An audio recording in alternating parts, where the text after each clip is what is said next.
I have up on Blackboard already. At least I think. I thought I put the playlist on there. I got all the playlist on there. I've been doing nothing but loading a playlist, I feel like, for all these classes that I'm doing. So it takes a while to get them to load. So I apologize if it takes a day or two. But up there, up on Blackboard, I have the adaptive immune response, the T cell, the B cell activity. Again, it's attracted to antigens, and we'll talk about antigens there again. We have two different types of helper T cells. Major histocompatibility complex. Here's where we dive into just a little bit more of them and what they're on. They're on all cells, all nucleated cells. Here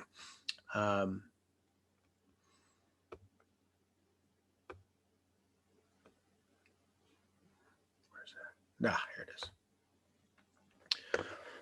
What antibody is, what immunoglobulins are. Immunoglobulins are antibodies. Okay. Know the functions of antibodies. I think I asked a few questions about the shape or the structure, the structure of an antibody. Two basic regions. So I know there's questions there. I definitely asked questions about the immunoglobulins. Okay, these are your 5 classes of antibodies right there, and where they're at and what they do. Okay, like IgG is the most abundant in blood. It can cross the placenta.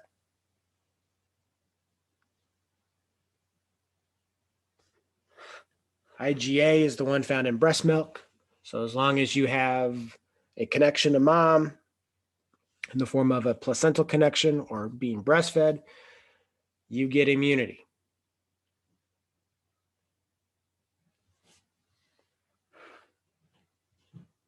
And then the types of humoral immunity. Okay. And I'll just kind of highlight this one here. All right. You have active natural immunity. Okay. You have active artificial immunity. You have passive natural immunity. You have passive artificial immunity. If it's active, you do it. If it's active, you make the memory. You make the B cells. You make them. Okay? And natural is lifelong immunity. Generally lifelong immunity. Okay? You get exposed to the creature out in the real world.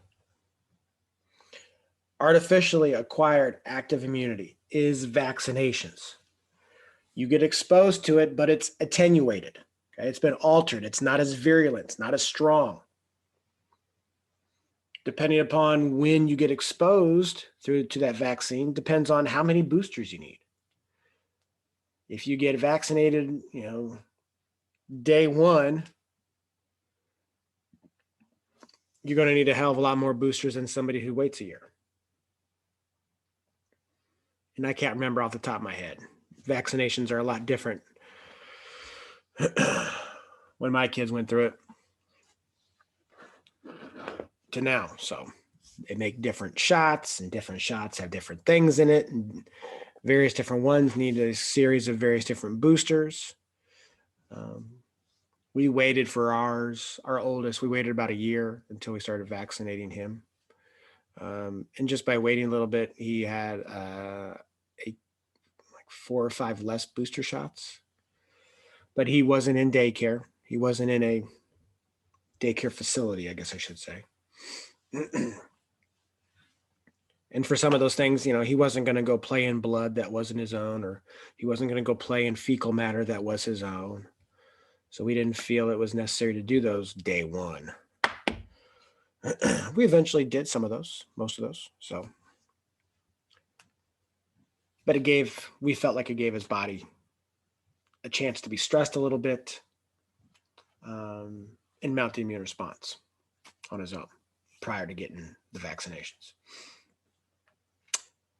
Passive immunity is when you do not get exposed to it. Okay.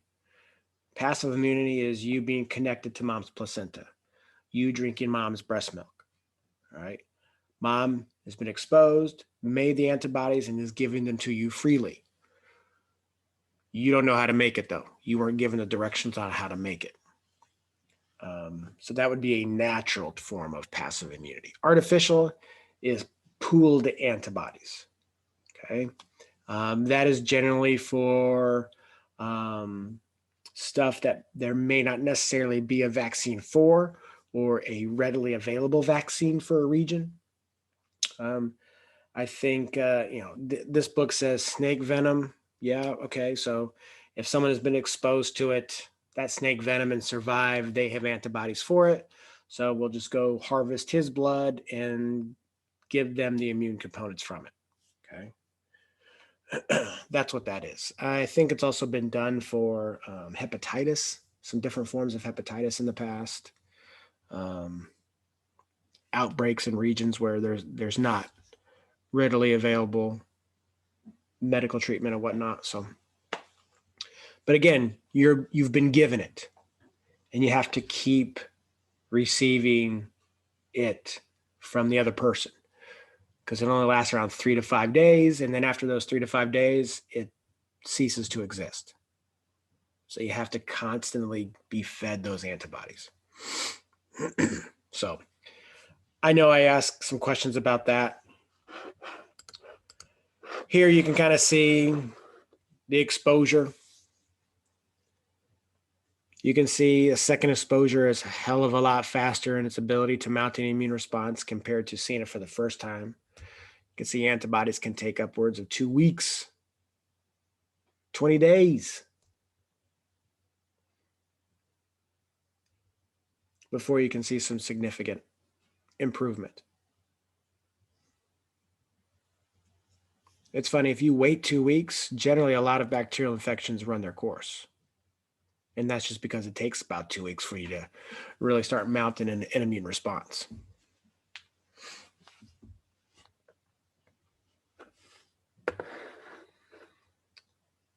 So please look at those this weekend. Okay. Those, I believe, are already up, as is the other day's lecture. Okay. I believe all that's up in the playlist, and I'll get these I'll get these last couple ones up today at some point.